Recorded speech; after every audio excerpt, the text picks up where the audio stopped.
One's taking a break this time.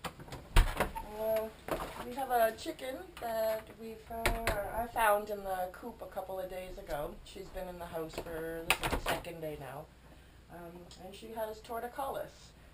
So you can see her if I let go. It's also called wry neck, and it's believed.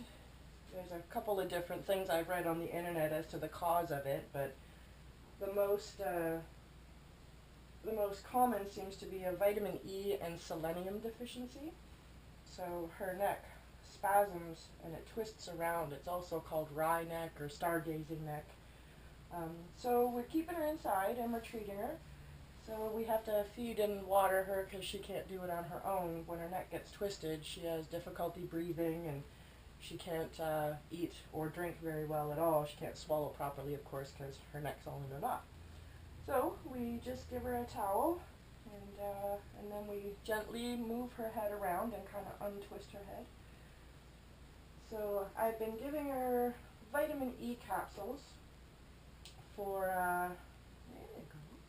Hey, good girl. Good girl. There you go. So right now I'm feeding her scrambled eggs because it has a lot of good stuff in it that she needs right now. So she's loving it. So she's able to get some on her own if we untwist her head, but if we don't untwist her head, she can't hit the mark and actually get a hold of the food. So she's getting better. We've given her vitamin E in the morning and in the afternoon, and then again in the evening. We just use regular vitamin E capsules that humans can take, and sunflower seeds. Sunflower seeds are great for with vitamin E as well as selenium, which is kind of a bonus. So yeah, she has her food, and she has her sunflower seeds and her eggs, and she gets some treats because she's sick. So we're using just a baby syringe to get the food and the water, and the other concoction that I have is a turmeric tea.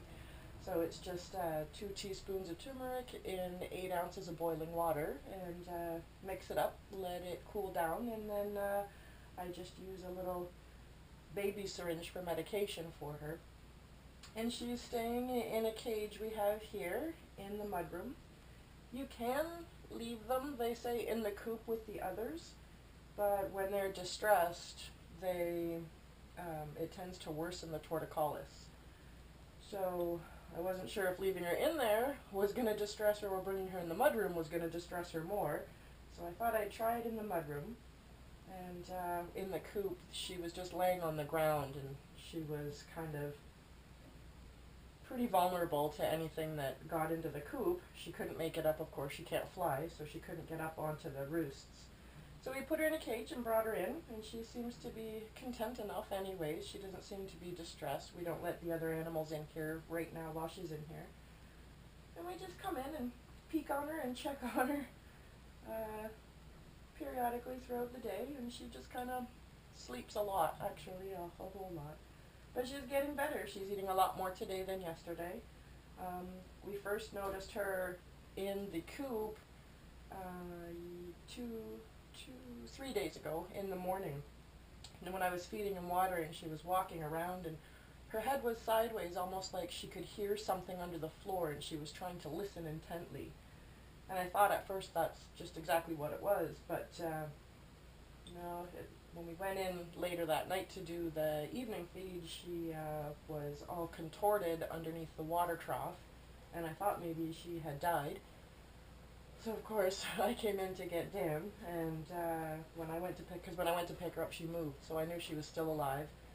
And but I came to get Dan, and we thought maybe we were gonna have to help her pass over, but no, we went back out there, and she was standing up, walking around again. So I did some research, and it looks like torticollis or wry neck. So we're treating her as such, and she seems to be getting better slowly but surely, but she is much better than she was yesterday. So as each day progresses, we'll continue with this regime a couple of times a day, and hopefully she'll she'll be all better. The other chickens don't step on her in here. Hey, good girl. Look at you just whooping it back there. Good girl. We'll get that eaten up. You just eat it. Good girl. Good girl. You're getting a whole lot of it all over you. Look at your neck. Yeah, it makes you eat it. You're welcome to that. Make you really walk. Get your neck around here. There you go. That's eating it for swallowing. There you go. Hey, good girl. Want some more?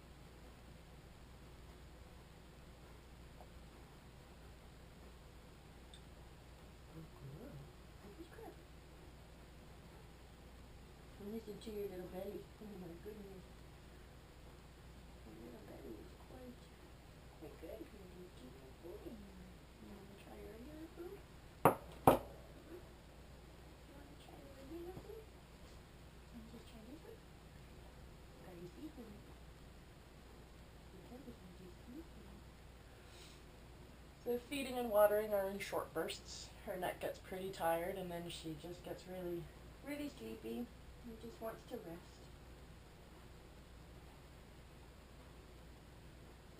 There you go. You want to just try one? Try one, see?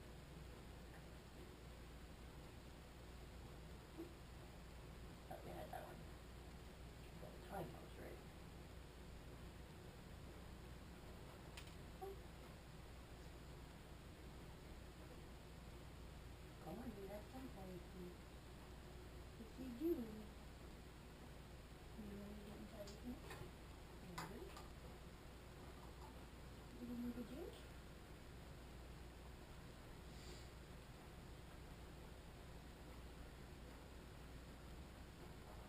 Good girl. There you go.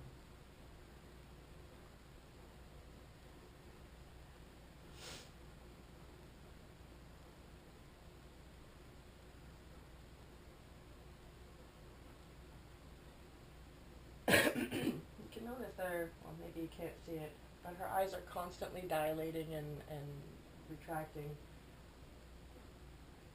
It's, as far as I can tell, it's a deficiency that causes the brain to not send the messages properly. Almost like it's a nervous thing. I still have some more research to do on it, but for now, this is what we do. And she's getting pretty tired. Her neck, as I can feel it, is starting to spasm again. So she likes the egg better.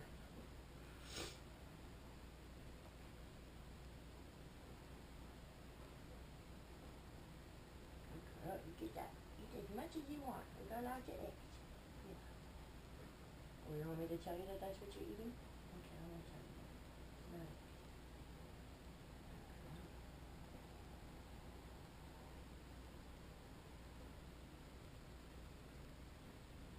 When she gets really tired, her neck will stretch right out, almost like she's trying to correct a spasm, and then it will very quickly and forcefully spin around. Yeah, she's kind of getting that way now. Yesterday she had such a good one that it was so forceful that it almost flipped her right over. So, but she's able to hold her head up longer now, which is good. Yeah, she's getting better. So torticollis is treatable, takes patience, and provided nothing else happens with the chicken, health-wise, they can have full recovery. So we're keeping our fingers crossed and stay patient and don't give up. That's the trick. Don't give up. It can take up to a month of this regime here. Okay, come on. Get your neck back up. There you go. There you go. So as long as you're slow and gentle, you can force her neck to go back into the right position for swallowing and eating.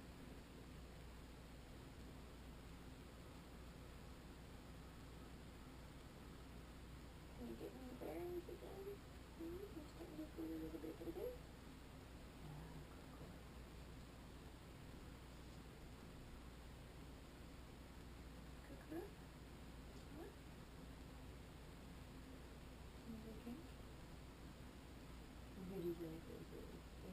feel good on your neck. I bet it does. Poor little muscles. Yeah, your poor little muscles.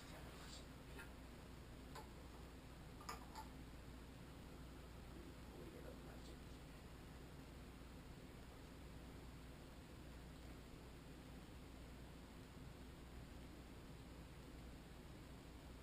Get the back straight on the body here. We gotta open it first.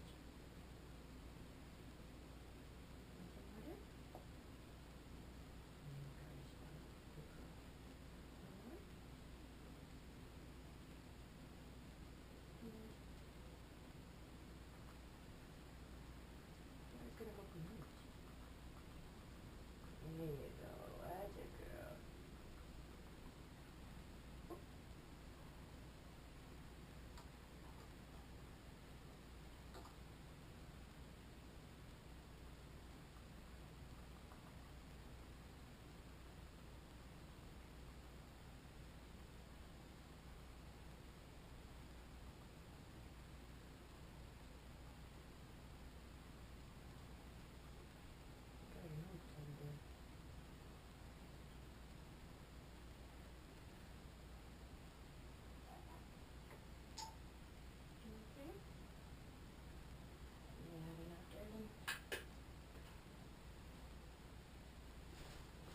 Okay, hang on. Oh, there you go, sweetie. Okay. There you go. Okay.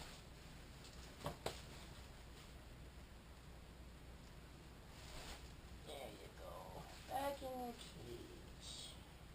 Yeah, you had enough there.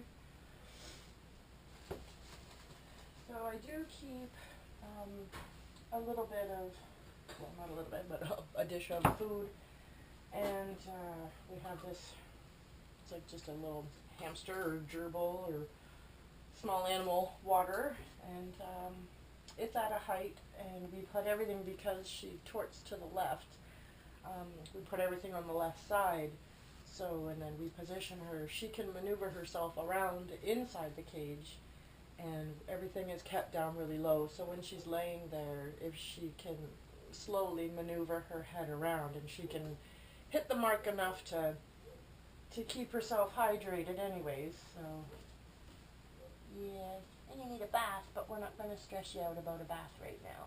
No, we're not going to stress you out with a bath right now. So when we brought her in, she was pretty dirty, of course.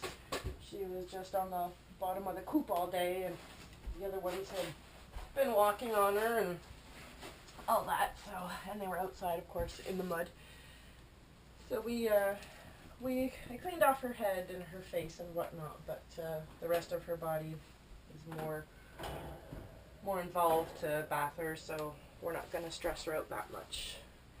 She's got enough stress on her plate right now. So we just put the top back on, just to keep her safe in case she gets up and starts wandering around and has another, it almost seems like a seizure-like thing that happens.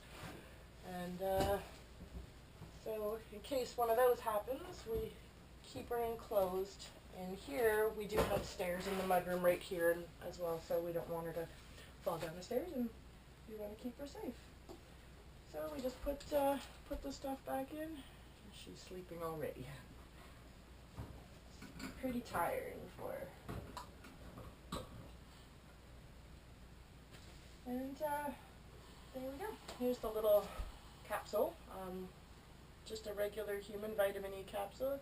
I take the scissors and just cut the little end off, and I squeeze it directly down the throat. So otherwise she tends to get a lot of dribble coming out the side. She can't swallow it that quickly, but if you can get it back far enough in their throat, it's automatic.